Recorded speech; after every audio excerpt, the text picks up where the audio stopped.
Hello everyone, I'm going to be making a YouTube series regarding crap detection, and this is going to help us identify things such as misinformation, disinformation, spam, scam, urban legends on the internet, and hoaxes that are just filtering and flooding the internet as well. So I want to go with the notion, what is crap detection?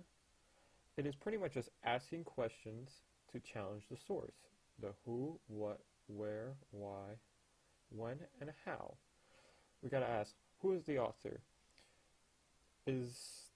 What is the purpose of the content? Where is the source located? Why is it credible? Where is the content posted? And how is the content displayed? It's pretty much the general idea of what crap detection is. And I'm going to use some examples. Let me see if I can minimize it. And this is something I wanted to just say. It's pretty funny. I found was, who said it? It's either Donald Trump or Archer. It's like, I'm like a really smart person. Who said it? I don't know. You know, a couple more things. It's just found it funny. And I'm going to use an example. Let me see if I can find my links. Had them. Just a moment. Here it is. Okay. I'm going to be using the Starbucks.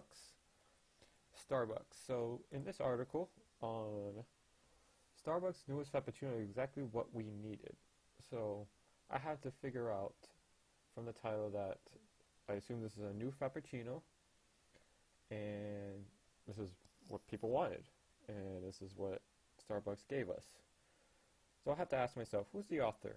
So I know from the title, from the top, it looks like this person's the author, the date it was posted, and it was on this website, or this platform.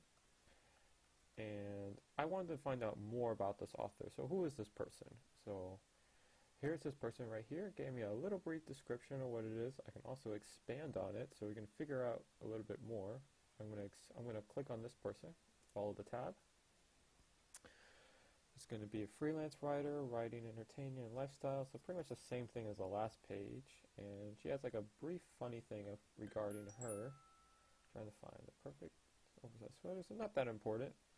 She has a Twitter account, so we can actually ask her questions directly, such as, you know, what makes you a credible source on Frappuccinos? It's like, do you work there? Do you drink it every day? That's some questions you can ask yourself, like, what makes you believe that this is exactly what we need? So that's an example.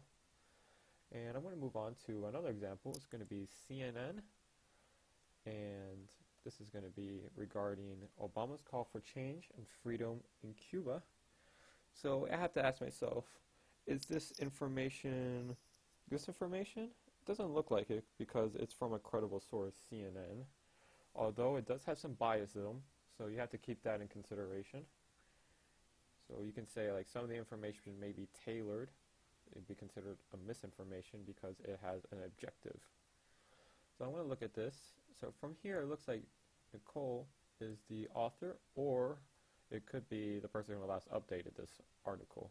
That I don't know. I'm not really understanding this platform, so this is something I need to improve on. And so I'm going to scroll down and just see if I can find anything that looks relevant. And from here it looks like, yep, I found CNN Jim contributed to this report. So I wanted to figure out who's Jim. So I want to do a quick Google search on him, and I'm just going to follow through the search, and it looks like he is a White House correspondent for CNN. So it looks like he's a reporter, and let me see, it looks like he has a wiki too. He has his profile, he has a Twitter, so that's another thing, we can just go follow him, go ask him questions directly if we need to, if he wants to reach out to us. So this is somebody who may have a strong reason for it, and he's a Cuban American, so he's going to be covering, so it's probably something up his alley. Right here, it's a Castro to CNN. Jim, what political prisoners? And I'm going to follow this link because I just want to see what he's actually covering here. Raul Castro to CNN. Jim, what political prisoners? So it looks like he's there in Cuba. Right now, President Obama is in Cuba discussing stuff with Cuban President Raul Castro, so for the next 3 days. And from here, I can tell that he's at the source. So we can just say like the information is not misleading because he's the direct source. He's asking the questions. So information is not passed around. So that's how I like to view it. So this is something similar. So if I really wanted to get deeper into him, I can actually open up his profile. I'm going to go back to his thing, and I'm going to actually open up his wiki here in his profile. So I'm going to start with his profile first from CNN, and it's just going to be a brief overview of this person. Good, and I'm going to open up his wiki. I already had it ready, and it's going to give me a quick review of this person. Who is he, and why is he credible? And also provided me references back to where it says CNN profile. He also has a blog too, so he does some stuff about Cuba. So he actually has a passion for this Cuban concerns that are happening in America. So we can say that he's actually a credible source regarding the Cuban-America relationships. So that's it for this series, and I hope you enjoyed, and I'm going to be moving on to the next one. Bye.